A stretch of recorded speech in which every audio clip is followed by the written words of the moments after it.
Hello, and welcome to Sherlock Holmes Chapter 1, an open-world action investigation game that explores the first steps of Sherlock becoming the world's greatest detective. You are Sherlock, a 21-year-old aspiring private eye who struggles to prove himself to the world. Before you lies Cordona, an exotic island under a British protectorate in the Mediterranean Sea. Don't expect a warm welcome here. Most folks are prejudiced against foreigners, especially those who are well-dressed and easy on the eyes. That makes your job as a rookie detective even more complicated.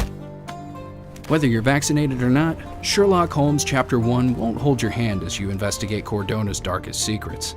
It's up to you to find your way around the island and to decide what your next step will be.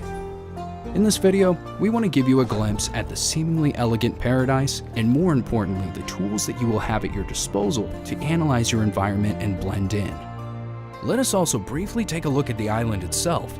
We designed it to be as varied as possible, with 5 unique districts for the player to explore.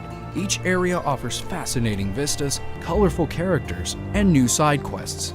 The Old City District is an area mostly populated by the Ottoman descendants. Its architectural styles are influenced by Eastern and Southern European cultures. Giant fortress walls, famous Turkish bathhouses, the bazaar and the Caravanserai Hotel make it the tourist mecca. The Scaladio district is a bustling administrative center, mostly controlled by the British Empire. This area is as European as it gets, with City Hall, cathedrals, museums, banks, and hotels, all built by the Venetians in the before times. Here is Grand Sarai, an uptown district lined with opulent villas and luxurious establishments.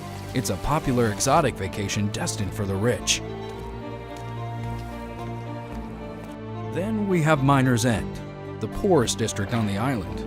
It is a shanty area, an abandoned silver mine with decrepit buildings and slums.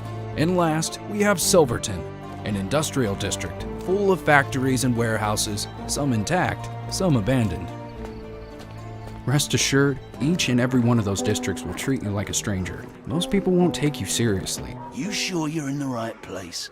We don't serve cocktails here. I'm looking for information about a sailor who recently drowned in Scaladio. Would you happen to know anything about him? Maybe, maybe not. Why would I talk to a landlubber about it, eh? In order to get closer to your suspects and gain their trust, you will need to change your overall appearance and how you act. This is where our new disguise mechanic comes in handy. What can I get you, mate? Nah, I'm good. Don't want to end up like that guy who drowned in the fountain after having one too many. Throughout the game, new outfits can be purchased from vendors or earned by completing quests across the island. There are dozens of outfits, hats, facial accessories, and cosmetic items at your disposal.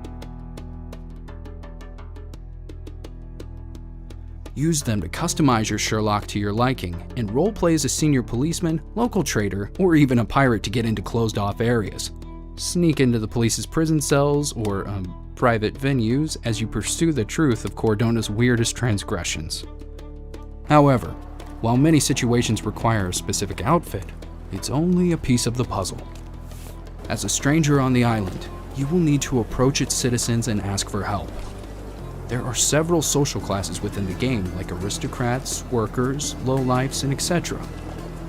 Knowing who to approach, what questions to ask, and how to disguise yourself is key to getting the job done. Every item you select for your disguise will have to be accurate enough to give you credibility overall, so that each class is more likely to take you seriously and want to share information with you.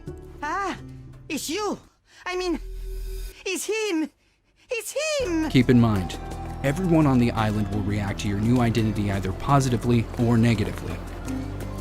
Asking intel from a policeman while dressed as a thug will get you nowhere. But put on an aristocratic outfit, and some will give you the world. In order to check the potential reaction of someone, use the concentration mode. All the people of Cordona have 3 different default labels that will help you gain an overall view of who they are. First is ethnicity and occupation. Second is dynamic and will change according to the person and your current disguise. The third is a specific trait of this person. All Cordonians are unique and you'll have to adapt to them to find your way through the island's mysteries. Let me give you an example. We're on the hunt for a mermaid. Apparently there's someone going around killing sailors and the locals believe it's a water nymph. While this sounds preposterous, we still need to find the culprit. So where would be the right place to start? Let's choose to head to the local saloon that the sailors frequent and talk to the bartender. The issue is, all we know is the saloon's name, but its whereabouts are sort of on the hush-hush. We can ask one of the sailors about it, but they are unlikely to talk to some fancy-pants rich boy. So, here's how I'm going to approach the situation. I'm going to buy a sailor's outfit and put it on. Then, I'm going to open up my casebook, select and pin the right evidence, the one that mentions the name of the saloon. With this piece of evidence pinned, I can approach people on the streets and ask them if they know something about it. Since I'm dressed appropriately, I'm more likely to get a reply. So as you can see, we aim to create gameplay elements that synergize with one another and give you engaging tools that are fun to use. At the same time, we leave it up to you to discover the synergy and think about how and when you want to apply it. After all, what makes a great detective is your intuition. And that's what we want to engage. We want you to use your gut feeling and follow what your intuition says. Thanks for watching our video. I'll see you in the next one.